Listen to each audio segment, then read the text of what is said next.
Hello friends, আজকে তোমাদের সাথে শেয়ার করব সিমাই রান্নার একটা সহজ রেসিপি। প্রথমে কড়াইটা গরম হয়ে এলে তার মধ্যে আমি দিয়ে দিলাম অল্প ঘি। ঘিটা গরম হয়ে এলে আমি তার মধ্যে সেমাইটা দিয়ে একটু ভেজে নিচ্ছি। এই ধরনের সরু পাতলা ধরনের সেমাই আমি লোকাল স্টোরে খুব একটা পাই না বললেই চলে। এই সেমাইটা তাই আমি নিয়ে এসেছিলাম জাকারিয়া স্ট্রিট থেকে। মোটা ধরনের সেমাই থেকে এই সেমাইটা কিন্তু খেতে অনেক বেশি ভালো লাগে। এরপর আমি এখানে কড়াই নিয়ে নিয়েছি 1 লিটার দুধ। খুব ভালো করে একটু ঘন করে জাল দিয়ে নিলাম। দুধটা একটু ঘন জাল হয়ে এলে আমি এর মধ্যে তেজপাতা আর দারচিনি এলাচ অ্যাড করে দিলাম।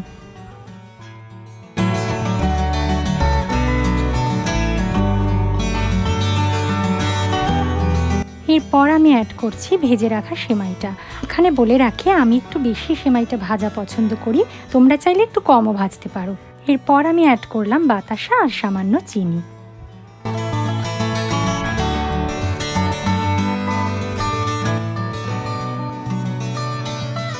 পাঁচ মিনিট পরে ঢাকনাটা খুলে নিলাম। সেমাইটা একদমই হয়ে এসেছে। ভিডিওটা কেমন লাগলো আমাকে জানিও, আর যদি ভালো লেগে থাকে একটা লাইক করে দিও।